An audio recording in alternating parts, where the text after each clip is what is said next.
Hello food lovers. ತುಂಬ ಜನಕ್ಕೆ ರಾಗಿ ಮುದ್ದೆ ಅಂದರೆ ಇಷ್ಟ ಆಗಲ್ಲ. ಅದಕ್ಕೆ ರೀಪ್ಲೇಸ್ಮೆಂಟೇ ರಾಗಿ ದೋಸೆ. ನಮ್ಮ ವಿಡಿಯೋನ ಕೊನೆ ತನಕ ನೋಡಿ, ನಿಮಗೆ ಪರ್ಫೆಕ್ಟ್ ಕ್ರಿಸ್ಪಿ ಹಾಗೂ ಟೇಸ್ಟಿ ಆಗಿರುವಂತಹ ರಾಗಿ ದೋಸೆ ಬಂದೇ ಬರುತ್ತೆ. ಫ್ರೆಂಡ್ಸ್, ರಾಗಿ ದೋಸೆ ತಿನ್ನೋದ್ರಿಂದ ಹೆಲ್ತಿಗೆ ತುಂಬ ಒಳ್ಳೆಯದು. ನಾನು ನಿಮ್ಮ Lakshmi. Welcome to Lakshmi recipes. Friends, ನಾನಿಲ್ಲಿ ರಾಗಿ ದೋಸೆ ಮಾಡಲಿಕ್ಕೆ ಅರ್ಧ ಕಪ್ನಷ್ಟು ರಾಗಿ ಹಿಟ್ಟನ್ನ ಚೆನ್ನಾಗಿ ಜರಡಿ ಹಿಡಿದು ತೊಗೊಂಡಿದ್ದೀನಿ. 1/4 ಕಪ್ನಷ್ಟು ಅಕ್ಕಿ ಹಿಟ್ಟು, ಇದನ್ನು ಕೂಡ ಅಷ್ಟೇ ನೀಟಾಗಿ ಜರಡಿ ಇಟ್ಕೊಳ್ಳಿ. ಸ್ವಲ್ಪ ಎಣ್ಣೆ, ಹಿಟ್ಟು ಕಲಿಸ್ಕೊಳ್ಳಿಕ್ಕೆ ನೀರು, ಸ್ವಲ್ಪ ಕೊತ್ತಂಬರಿ ಸೊಪ್ಪು ಆದಷ್ಟು ಚಿಕ್ಕದಾಗಿ ಕಟ್ ಮಾಡಿ ತಗೊಳ್ಳಿ. 1 ಟೇಬಲ್ ಸ್ಪೂನ್ ಜೀರಿಗೆ, 1 ಮೀಡಿಯಮ್ ಸೈಜ್ ಈರುಳ್ಳಿ, ಇದನ್ನು ಕೂಡ ಅಷ್ಟೇ ಫ್ರೆಂಡ್ಸ್ ಆದಷ್ಟು ಚಿಕ್ಕದಾಗಿ ಕಟ್ ಮಾಡ್ಕೊಳ್ಳಿ. 1 ಮೆಣಸಿನ್ಕಾಯಿ, ಮನೇಲಿ ಮಕ್ಕಳು ತಿನ್ನೋದಾದರೆ ಮೆಣಸಿನ್ಕಾಯಿನ ಸ್ಕಿಪ್ ಮಾಡ್ಕೊಳ್ಳಿ. ರುಚಿಗೆ ತಕ್ಕಷ್ಟು ಉಪ್ಪು. ಓಕೆ ಫ್ರೆಂಡ್ಸ್, ಇವಾಗ ತಯಾರಿ ವಿಧಾನ ನೋಡೋಣ. ಒಂದು ಬೌಲ್ ತೊಗೊಂಡು ಅದಕ್ಕೆ ರಾಗಿ ಹಿಟ್ಟು ಮತ್ತು ಅಕ್ಕಿ ಹಿಟ್ಟನ್ನ ಸೇರಿಸ್ಕೊಳ್ಳಿ. ಫ್ರೆಂಡ್ಸ್, ರಾಗಿ ಹಿಟ್ಟಲ್ಲಿ ವಿಟಮಿನ್ ಸಿ, ಕ್ಯಾಲ್ಶಿಯಮ್ಮು, ಫೈಬರು ಚೆನ್ನಾಗಿರುತ್ತೆ. ಅವಾಗವಾಗ ರಾಗಿ ಹಿಟ್ಟು ತಿಂತಾ ಇರಿ, ಹೆಲ್ತಿಗೆ ತುಂಬ ಒಳ್ಳೆಯದು.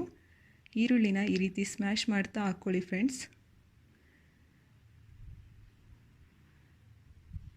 ಇವಾಗ 1 ಟೇಬಲ್ ಸ್ಪೂನ್ ಜೀರಿಗೆನ ಹಾಕ್ಕೊಳ್ಳಿ. ಜೀರಿಗೆ ಕೂಡ ತುಂಬ ಒಳ್ಳೆಯದು, ಡೈಜೆಷನ್ಗೆ ಚೆನ್ನಾಗಿ ಹೆಲ್ಪ್ ಆಗುತ್ತೆ. ಮೆಣಸಿನ್ಕಾಯಿನ ಚಿಕ್ಕದಾಗಿ ಕಟ್ ಮಾಡ್ಕೊಂಡಿದ್ವಲ್ಲ, ಅದನ್ನು ಕೂಡ ಹಾಕ್ಕೊಳ್ಳಿ. ರುಚಿಗೆ ತಕ್ಕಷ್ಟು ಉಪ್ಪು ಹಾಕ್ಕೊಳ್ಳಿ. ನಂತರ ಸ್ವಲ್ಪ ಕೊತ್ತಂಬರಿ ಸೊಪ್ಪನ್ನ ಹಾಕಿ ಎಲ್ಲವನ್ನು ನೀಟಾಗಿ ಹೊಂದ್ಕೊಳ್ಳೋ ಥರ ಚೆನ್ನಾಗಿ ಒಂದು ಸಲ ಕಲಿಸ್ಕೊಂಡು, ಇವಾಗ ಸ್ವಲ್ಪನೇ ನೀರು ಸೇರಿಸ್ಕೊಳ್ತಾ ನಿಧಾನವಾಗಿ ಎಲ್ಲೂ ಉಂಡೆಗಳಿಲ್ದಿರೋ ಹಾಗೆ ಕಲಿಸ್ಕೊಳ್ಳಿ.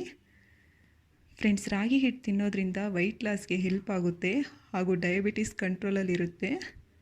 ನೋಡಿ ಫ್ರೆಂಡ್ಸ್, ಈ ರೀತಿಯಾಗಿ ನಿಧಾನವಾಗಿ ಕಲಿಸ್ಕೊಳ್ಳಿ. ಇಷ್ಟು ಕನ್ಸಿಸ್ಟೆನ್ಸಿ ಇರಬೇಕು. ಈ ರೀತಿ ತೊಗೊಂಡು ಹಾಕಿದ್ರೆ ಈ ರೀತಿ ನೀಟಾಗಿ ಬರಬೇಕು. ಅಷ್ಟು ಚೆನ್ನಾಗಿರಬೇಕು ಕನ್ಸಿಸ್ಟೆನ್ಸಿ. ಪ್ರತಿ ದೋಸೆ ಹಾಕಬೇಕಾದ್ರೂ ನೀಟಾಗಿ ಕಲಿಸ್ಕೋಬೇಕು ಫ್ರೆಂಡ್ಸ್ ಇದನ್ನು ನೀವು. ಇವಾಗ ಸ್ಟವ್ ಆನ್ ಮಾಡಿ ಅದಕ್ಕೆ ಪ್ಯಾನ್ ಇಟ್ಟು, ಪ್ಯಾನ್ ಕಾದ್ಮೇಲೆ ಸ್ವಲ್ಪ ನೀರು ಮತ್ತು ಎಣ್ಣೆ ಹಾಕ್ಕೊಳ್ಳಿ. ಬಟ್ ತುಂಬ ಕೇರ್ಫುಲಿ ಹಾಕ್ಕೊಳ್ಳಿ, ಎಣ್ಣೆ ಸಿಡಿಯುತ್ತೆ. ಹಾಕಿದ್ಮೇಲೆ ಒಂದು ಈರುಳ್ಳಿ ಸಹಾಯದಿಂದ ಈ ರೀತಿ ಉಜ್ಕೊಳ್ಳಿ. ಏನಿಲ್ಲ ಫ್ರೆಂಡ್ಸ್, ಈ ರೀತಿ ಉಜ್ಕೊಳ್ಳೋದ್ರಿಂದ ದೋಸೆ ನೀಟಾಗಿ ಎದ್ದೇಳುತ್ತೆ ಅಷ್ಟೇ. ಇವಾಗ ಕಾದಿದೆ ಫ್ರೆಂಡ್ಸ್ ಇದು ಪ್ಯಾನು. ಇವಾಗ ದೋಸೆ ಹಿಟ್ಟನ್ನ ನೀಟಾಗಿ ಕಲಿಸ್ಕೊಂಡು ಹಾಕ್ಕೊಳ್ಳಿ. ಫ್ರೆಂಡ್ಸ್, ಹೈ ಫ್ಲೇಮ್ನಲ್ಲೇ ಮಾಡ್ಕೊಳ್ಳಿ ನೀವು ಇದನ್ನು. ಈ ದೋಸೆ ಕಾಯಲಿಕ್ಕೆ 1 ನಿಮಿಷ ನೀಟ್ ತಗೊಳುತ್ತೆ ಫ್ರೆಂಡ್ಸ್ ಟೈಮು. ಎಲ್ಲ ಕಡೆನೂ ಎಣ್ಣೆನ ಹಾಕ್ಕೊಳ್ಳಿ ನೀಟಾಗಿ. ಮಧ್ಯದಲ್ಲೂ ಕೂಡ ಹಾಕ್ಕೊಳ್ಳಿ. ನೋಡಿ ಕಾದಿದೆ. ಇಷ್ಟೇ ಫ್ರೆಂಡ್ಸ್, ನಿಧಾನವಾಗಿ ತೆಗೆದುಕೊಂಬಿಡಿ, ನೀಟಾಗಿ ಬರುತ್ತೆ ದೋಸೆ. ಇಷ್ಟೇ ಸೂಪರ್ ಕ್ರಿಸ್ಪಿ ಹಾಗೂ ಟೇಸ್ಟಿಯಾಗಿರುವಂತಹ ದೋಸೆ ರೆಡಿ.